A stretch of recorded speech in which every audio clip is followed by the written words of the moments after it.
Belém Efrata, pequena demais para figurar como grupo de milhares de Judá.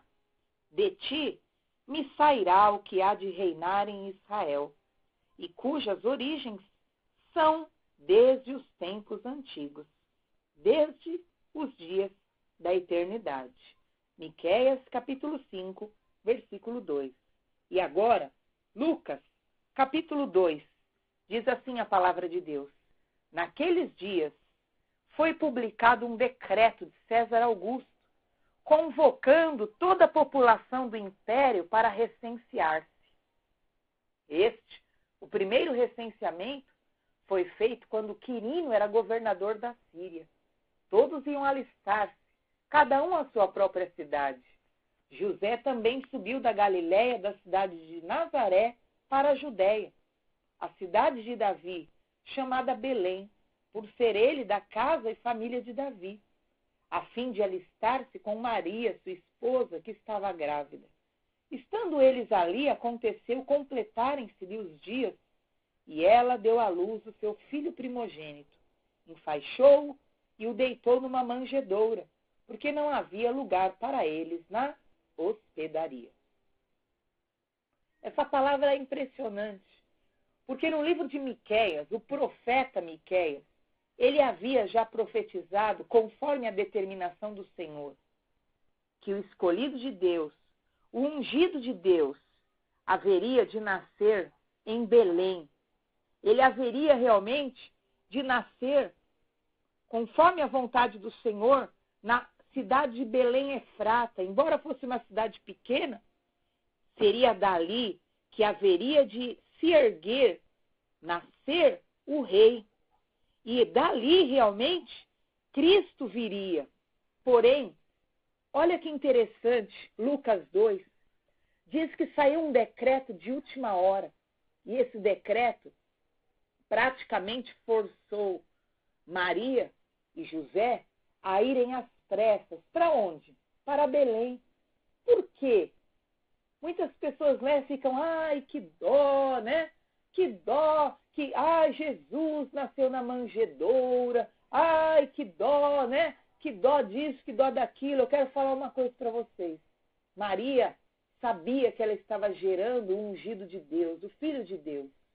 Desde o primeiro momento que ela recebeu da parte do Senhor a palavra do anjo, o anjo falou, o Filho de Deus, ele vai ser chamado Filho do Altíssimo, aquele que vai ser gerado nas suas entranhas. E o que aconteceu? Automaticamente, por ela estar gerando o Messias, como uma boa israelita, porque todos os israelitas sabem todo o contexto profético que pesa sobre o Messias, ela também sabia dessa profecia que dizia que o Messias tinha que nascer em Belém. Porém, o que aconteceu com ela e muitas vezes acontece conosco? Embora nós saibamos do querer de Deus, embora nós saibamos da vontade de Deus, nós ficamos letárgicos, nós ficamos passivos, nós ficamos acomodados.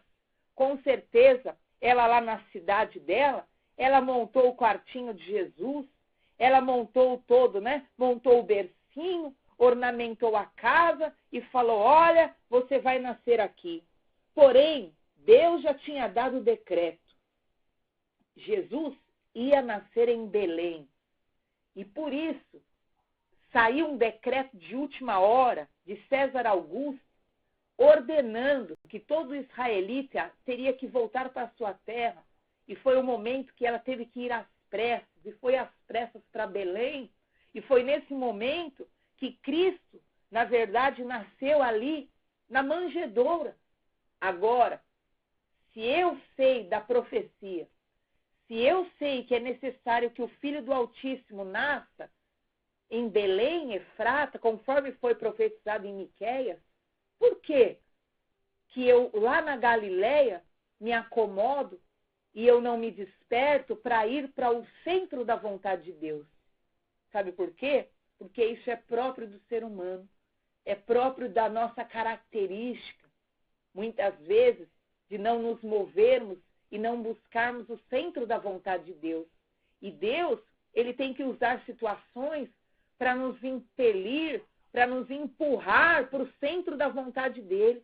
E foi isso que aconteceu. Esse decreto empurrou, jogou, na verdade, às pressas, porque a palavra de Deus não cai por terra.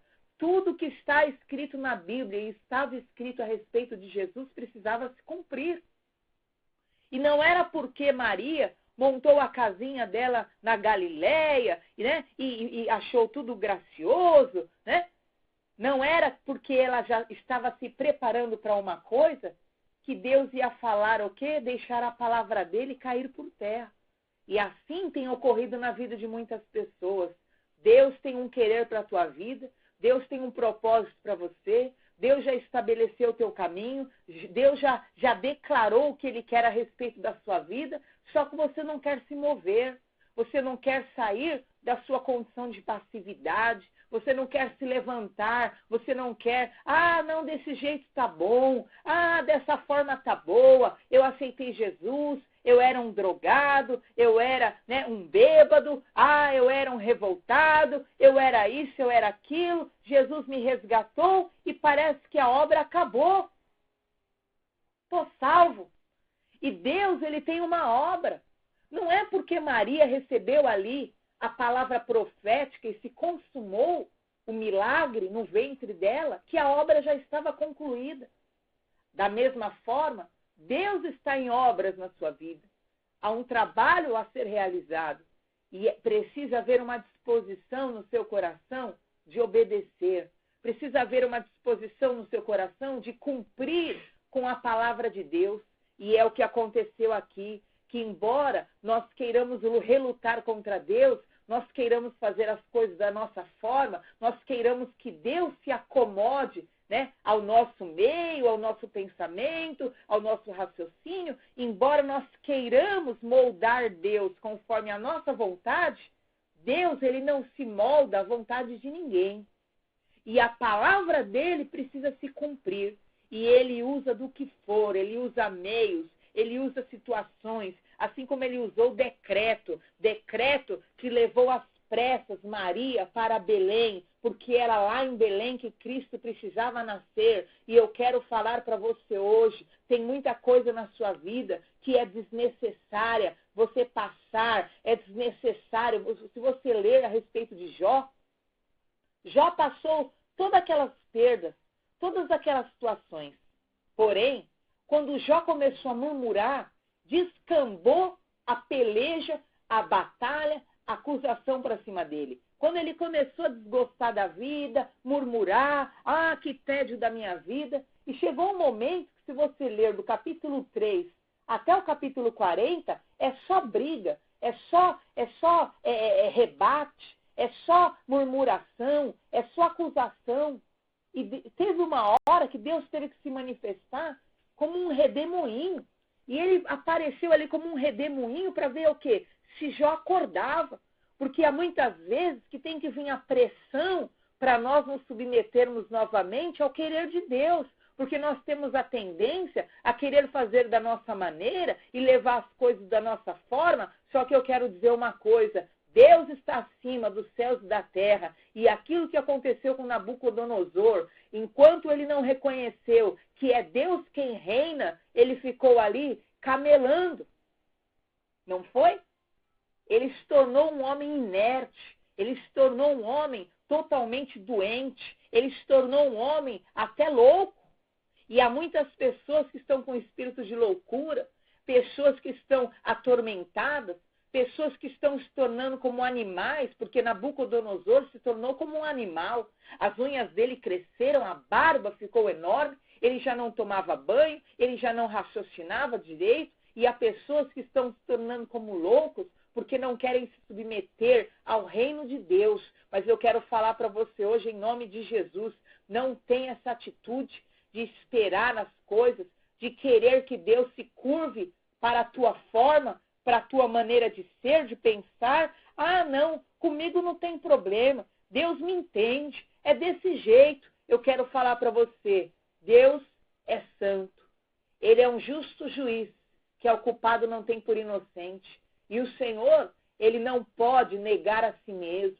Ele não pode ser conivente com o erro, com as atrocidades, com as mentiras, com o ódio, com o desamor, com o pecado, com a imoralidade. Ele não pode. Ele quer te levar a uma transformação. Ele quer te levar a uma mudança de sorte. E eu quero dizer para você, nem que ele tenha que usar meios e até situações para te pressionarem, para te impelirem a irem para o centro da vontade dele. A vontade dele vai acontecer. Diz o quê? Que quando José e Maria chegaram em Belém, a fim de alistar-se, né, conforme o decreto que saiu de César Augusto, quando eles chegaram ali, o que aconteceu? Se completaram os dias da gravidez de Maria. E sabe o que aconteceu? Ela não tinha casa pronta, ela não tinha um quarto, ela teve que sair pelos hotéis, né, da cidade, pelas pousadas, procurando um quarto, procurando um lugar para ela repousar, mas não encontrava. Por quê? Porque tem coisa que nós temos que fazer por obediência, no tempo certo, para nós mesmos não sofrermos. Mas nós adiamos, nós não nos posicionamos, e o tempo vai passando, e o tempo vai realmente só acumulando situações que geram enfermidades, doenças para a nossa alma. Sabe o que aconteceu? Se eu sou obediente, eu sei que há um decreto. Miqueias, o profeta, tinha dito, o Messias vai nascer em Belém. Se eu sou obediente, eu estou no 4º mês de gravidez, eu já falo, ó José, a profecia diz, Deus falou, eu tenho que ir para Belém.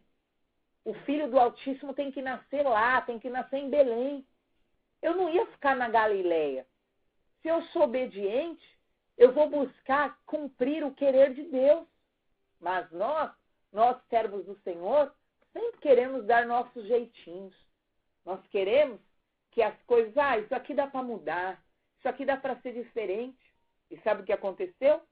Automaticamente, ela não preparou-se antes, ela não se antecipou, não se dispôs a ir cumprir aquilo que era o querer de Deus, automaticamente teve que chegar às pressas na cidade de Belém. E foi nesse momento que não tinha pousada, e foi o momento que ele nasceu ali em uma manjedoura. E eu quero falar para você hoje em nome de Jesus. Não seja conduzido por pressão. Não seja conduzido pela dor. Tem pessoas que falam, é pelo amor ou pela dor? Eu vim pela dor. Que seja quebrado isso na sua vida. Para de ser uma pessoa que só se move debaixo de pressão. Para de ser uma pessoa que só se move debaixo de maldições. Para de ser uma pessoa que só se move debaixo de pressão, de acusação. Para de ser uma pessoa que só se move debaixo de opressão. Tira essa situação da sua vida. Se mova por obediência. Se mova por amor a Deus. Se mova por respeito. Se mova realmente por aquilo que é o querer de Deus para a tua vida. Para com esse sentimento de fazer as coisas só quando quer. Quando tem vontade eu sirvo a Deus. Quando hoje eu estou me sentindo meio assim, eu não faço. Faça o querer de Deus. A pessoa que mais vai ser beneficiada nessa história é você.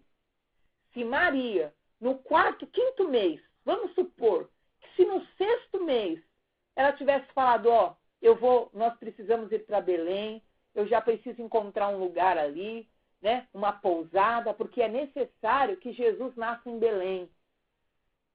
O que ia ter acontecido?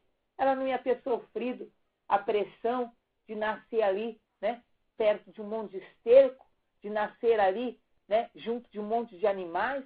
Ela não ia precisar ter passado pelo que ela passou. Porém, eu quero dizer uma coisa para você. Não fique adiando. Não fique como Paulo, né, fazia, lutando, recalcitrando contra aguilhões. Não fica lutando com Deus. Porque no fim da história, Deus sempre está certo. E é o que a Bíblia fala. Eu vejo muita gente falando, porque Deus é injusto, porque isso é injusto. Guarda uma coisa no teu coração. Ao invés de você ficar defendendo situações, pessoas, guarda algo no teu espírito. Seja todo homem mentiroso e Deus verdadeiro. Deus sempre está certo. Deus sempre está certo. Ele é justo. Agora, cada um, na verdade, vai colher o fruto das suas ações. E eu posso dizer, ainda que você passe por injustiças, sabe o que a Bíblia fala? Que Deus é justo. E bem-aventurado aqueles que são perseguidos por amor a Deus, porque esses serão honrados. Esses são verdadeiramente filhos de Deus, porque no passado perseguiram os profetas. Então, em nome de Jesus, carrega a tua cruz, paga o teu preço, obedeça a Deus, para de relutar, questionar, querer fazer as coisas da sua forma. Queira a vontade de Deus, porque é o melhor para a tua vida. Fique com Deus.